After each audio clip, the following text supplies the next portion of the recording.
Hi. All right, right there. Hi.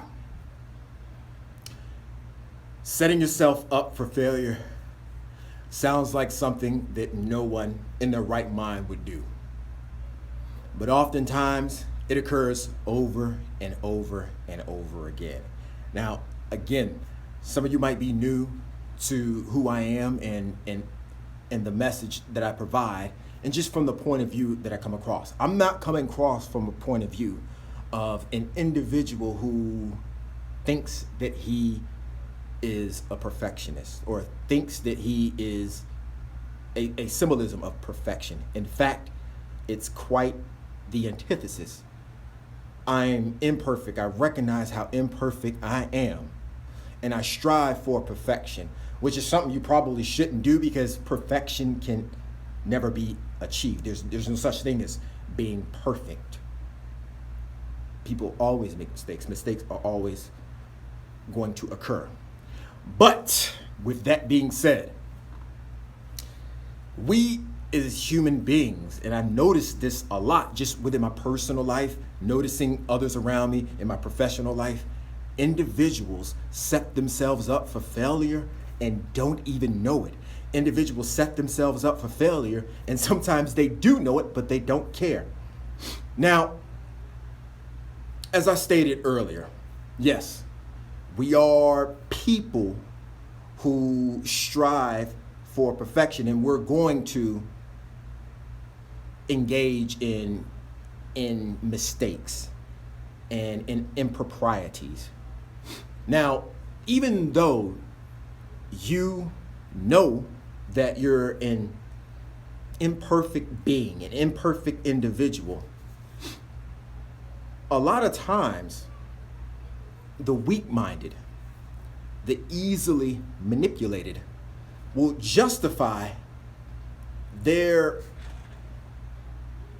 I guess, predisposition of being imperfect as to a reason why they can act woefully stupid. And that's not necessarily the case. It shouldn't be like that. So basically what I'm saying is a lot of the people who set themselves up for failure, it's because they're operating from a viewpoint of saying, you know what, I'm already an imperfect person. They don't value themselves. And I mean, what's one more mistake? Because the emotional benefit of doing something that might be perceived as wrong or improper, there might be an emotional component, there might be a physical component, there might be a spirit, whatever the case may be. It might feel good in the now, but ultimately your conscience, and as it's reflected in society, hey, that's wrong, that's not the correct thing to do, you probably shouldn't do that, you're still going to do it because you justify your imperfections by saying, I'm already imperfect anyway, so what's one more mistake? I don't do that, and I don't encourage other individuals to do that as well. I think that is the impetus of people setting themselves up for failure.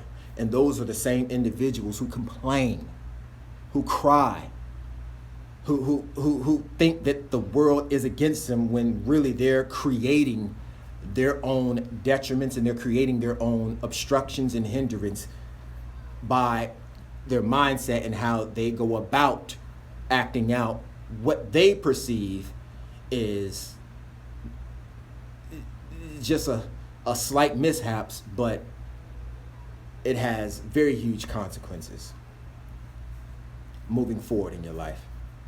So quit setting yourself up for failure. If you know it's wrong, make every effort not to engage in those wrong acts. We're adults. And even as a young individual who's growing up and coming of age, start practicing doing the right thing. Start practicing being an individual that practices good habits. Get up, make up your bed, get up, clean up the kitchen, do stuff out of the ordinary that puts you in a good mode, and quit setting yourself up for failure. A lot of you set yourself up for failure and wonder what's going on, but you're getting exactly what you deserve. I hope this has been helpful. This is very cathartic and therapeutic for myself. As always, professional musician, talker, educator, me, Ben Phrases. Good morning, good afternoon, and good night. Take care.